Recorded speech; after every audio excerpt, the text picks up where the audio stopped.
In 1998, conservationists did something that many at the time thought was absolute madness. They released a herd of rare wild horses right into the heart of the Chernobyl Exclusion Zone, a place still heavily contaminated by the worst nuclear disaster in history. Scientifically speaking, this was supposed to be a death sentence. Nobody believed these horses could survive in the long run, let alone build a healthy population. But more than 2 decades later, as camera traps and biological surveys started sending back new data, scientists were stunned by what they saw. The herd wasn't just surviving, they were breeding, expanding their territory, and turning a wasteland once considered a symbol of death into a sanctuary for a whole host of other wildlife. What exactly happened inside that irradiated zone? And if Chernobyl is still toxic enough to keep humans out?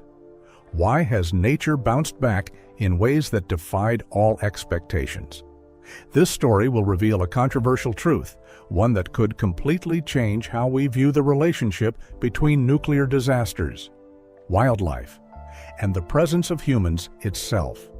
Before Chernobyl became a radioactive ghost land, it was one of Europe's last great wild havens, long before the name Chernobyl became synonymous with nuclear fallout, abandoned cities, and lethal radiation levels.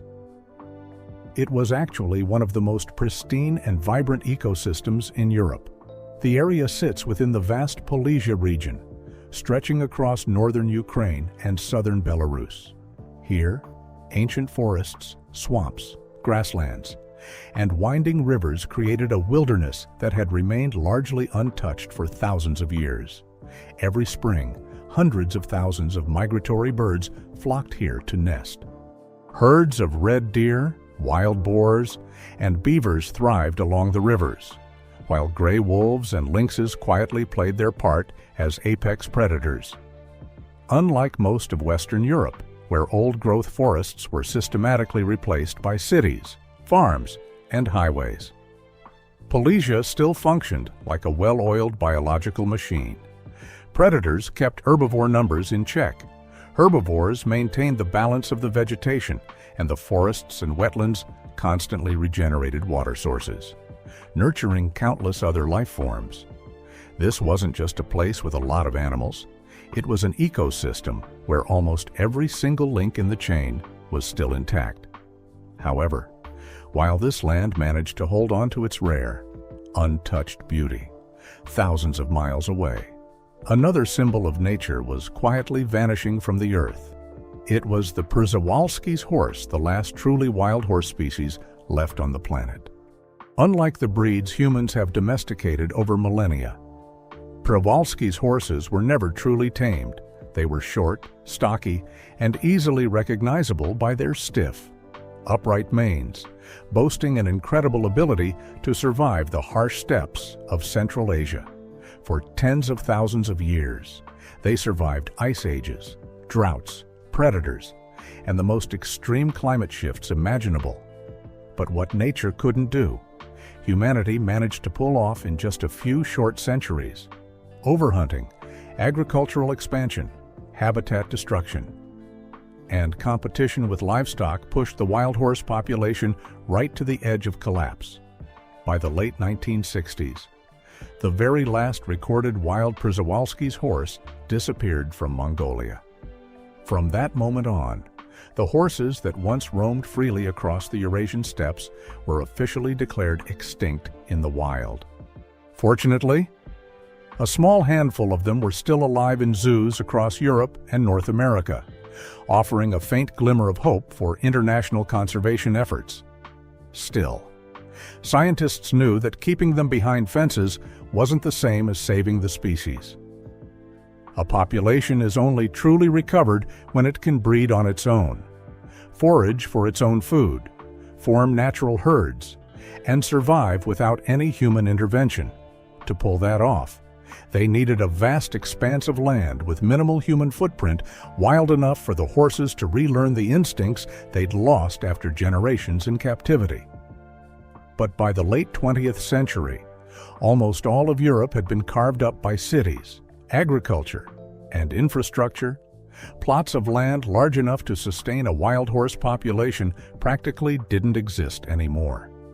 Then, history threw a curveball, creating an opportunity that no conservationist had ever dared to dream of.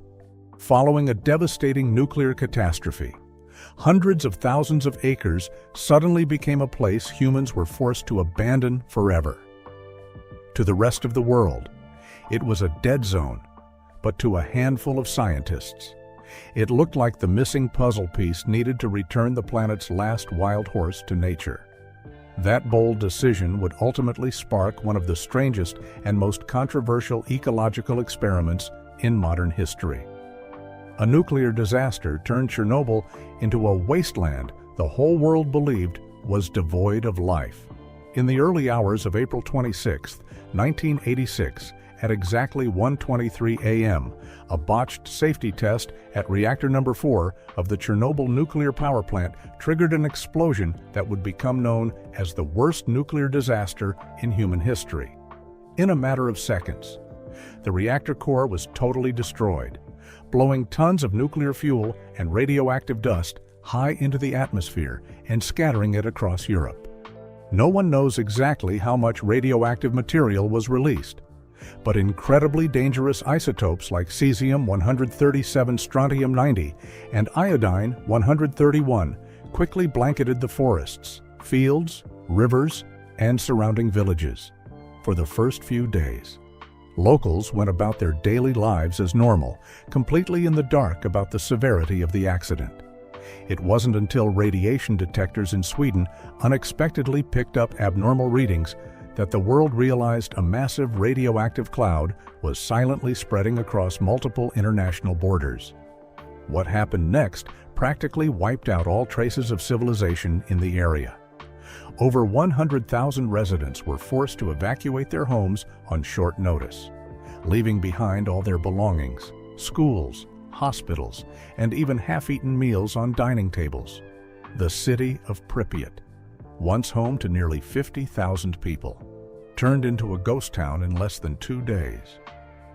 Ferris wheels in amusement parks that never got to welcome a single guest stood frozen, apartment windows gradually shattered over the years, and trees began punching through the concrete as if nature was slowly erasing every footprint humanity had left behind. Near the reactor itself, a massive pine forest absorbed such a lethal dose of radiation that every single tree died within days, turning a sickly reddish-brown. This area would later become known as the Red Forest. It became one of the most highly radioactive spots on the planet and a stark symbol of the horrifying destruction caused by the disaster, based on what they saw in the initial years following the accident. The majority of the scientific community came to the exact same conclusion: an ecosystem irradiated on this scale would take centuries, maybe even longer, just to have a shot at recovery. They predicted that many animals would see a sharp drop in fertility. Genetic mutations would pile up generation after generation, and the forests around Chernobyl would forever remain a dead zone, a place where life could only exist in a stunted, distorted form. Because of this, in the eyes of the world, the Chernobyl Exclusion Zone wasn't a forest anymore. It had morphed into a giant laboratory of nuclear fallout, a place nobody wanted to set foot in, and certainly not a place anyone would think to use to save a species on the brink of extinction. But a little over 10 years later, right in what was considered the most toxic place in Europe, conservationists made a decision that even many experts thought was insanely reckless. They were going to drop the last wild horses in the world straight into a wasteland where everyone believed only death was waiting. A seemingly crazy experiment uncovered a mystery science had never seen before. Fast forward to the late 1990s. Over a decade had passed since the disaster, and the Chernobyl Exclusion Zone remained practically devoid of humans. Villages were still being swallowed by the expanding forest. Tall grasses overtook once cultivated farmlands, and asphalt roads were cracking under the sheer force of nature. It was against this backdrop that a group of Ukrainian conservationists saw something almost everyone else had missed. They didn't just see a radioactive wasteland. They saw thousands of square miles of habitat with practically zero human footprint, something incredibly rare in modern-day Europe. If you took radiation out of the equation, this place actually checked almost every box a large animal population needed to survive: dense forests, wide open plains, abundant natural water sources, and virtually no hunting or logging. A daring idea started to take shape. If nowhere else in Europe was big enough to reintroduce wild horses to nature, why not try it right here in Chernobyl? In 1998, around 30 Przewalski's horses were transported from the Askania Nova Biosphere Reserve straight into the Chernobyl Exclusion Zone for the first time in decades. A species that had gone extinct in the wild was getting a chance to live in an environment closely resembling that of their ancestors.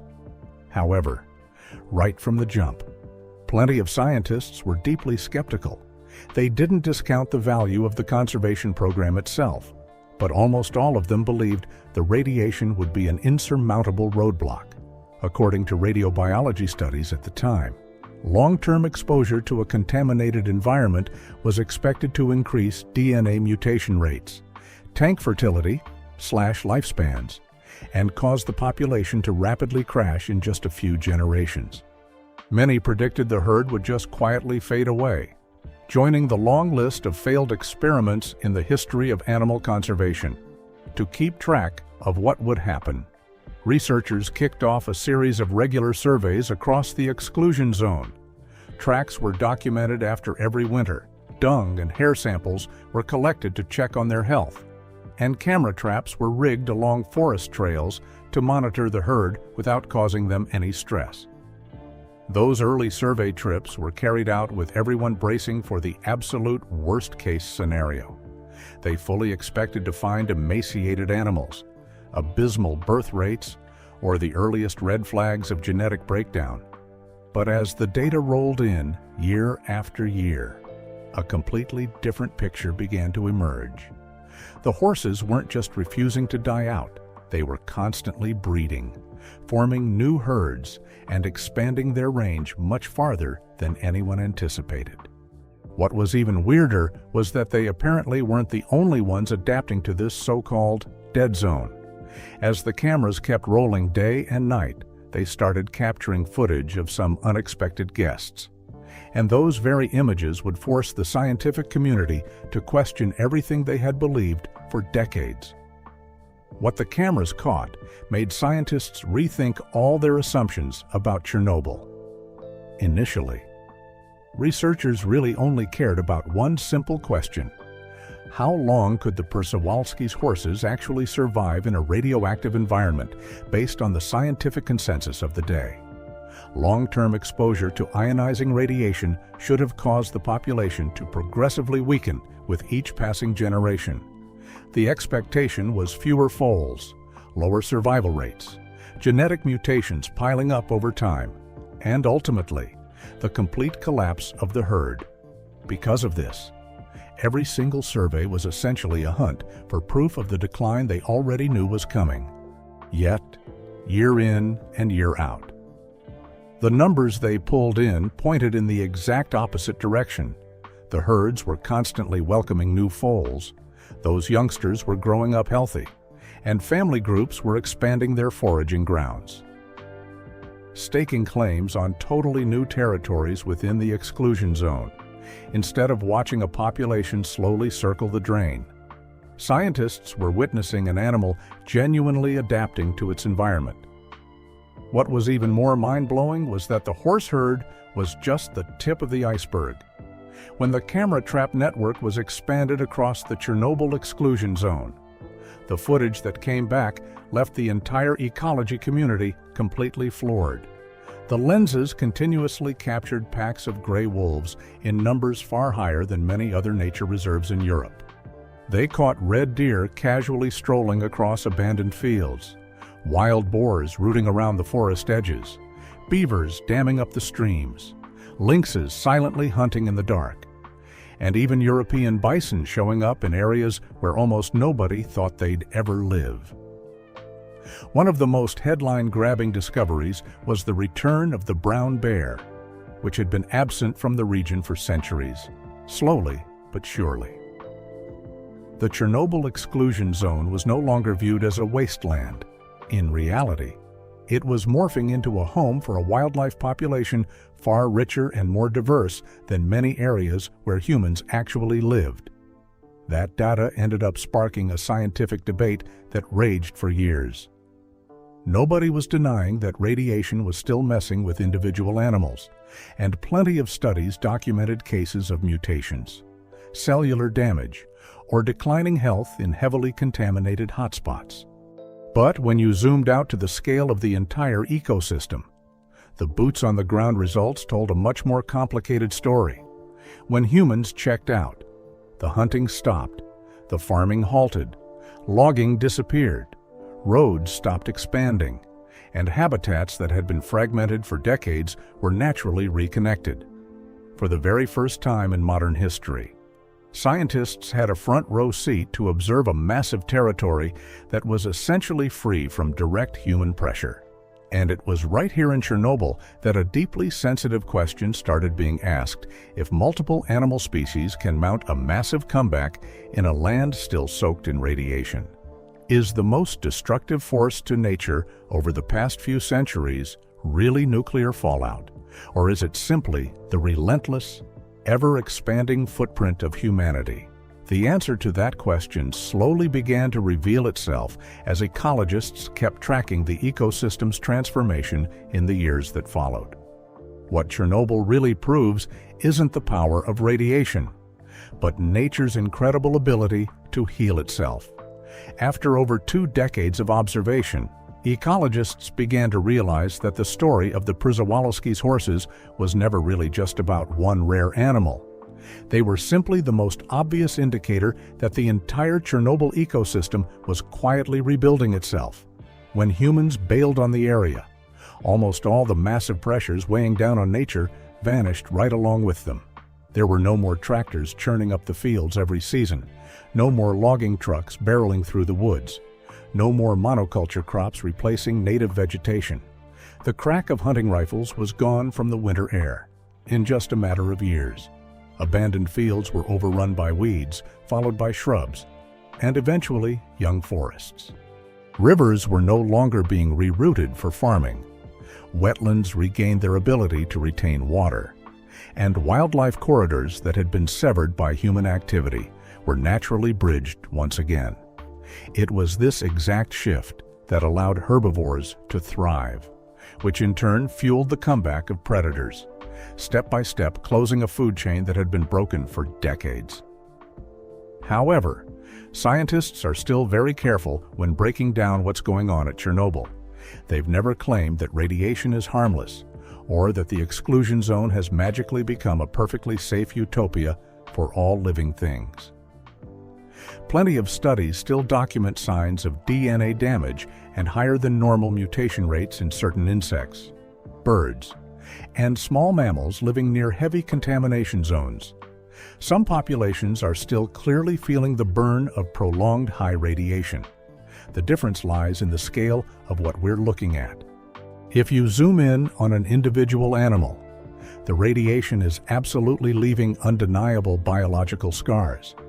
But when you zoom out to look at the ecosystem as a whole, researchers are witnessing a massive, totally unexpected paradox.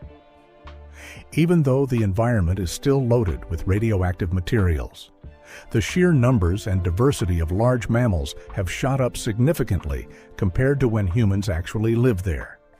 This shows that the negative impacts of hunting, deforestation, urban sprawl, farming, and resource extraction can, in many cases, put a long-term strain on nature that equals or even exceeds anything the scientific community had ever imagined. Perhaps the biggest takeaway from Chernobyl isn't found in the crumbling nuclear reactors or the overgrown ghost towns, but in life's almost supernatural ability to bounce back. Nature doesn't forget how to survive. If you just give it enough time and space, it will start filling in the blanks humans left behind at a speed that blows even scientists' minds. The Przewalski's horses were dropped in here as a high-stakes gamble, but they ended up becoming the ultimate symbol of resilience for an entire ecosystem rewriting its own fate.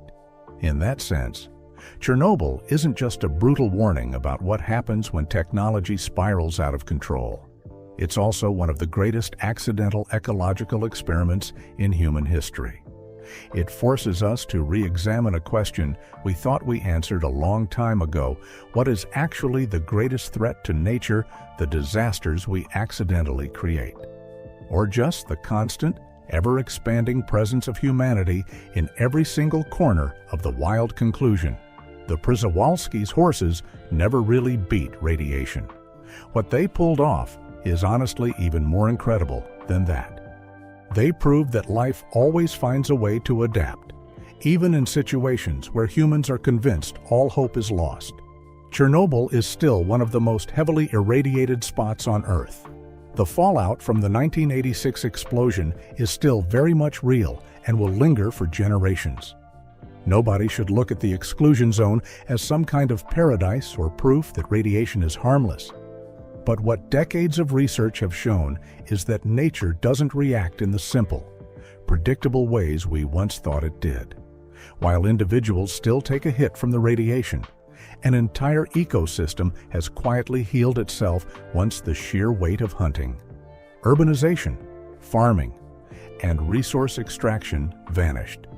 That is the exact paradox that makes Chernobyl one of the most totally unique natural laboratories in the world, a place where scientists are still learning about life's ultimate capacity to endure and regenerate. Maybe the biggest lesson from Chernobyl isn't trapped inside the concrete tomb of reactor number 4, but out there in the sound of hooves echoing across abandoned fields, in the wolf tracks stamped into the snow, or in the forests silently swallowing up the buildings we left behind. Nature doesn't forget how to heal itself. It just needs the time and the opportunity to get the job done.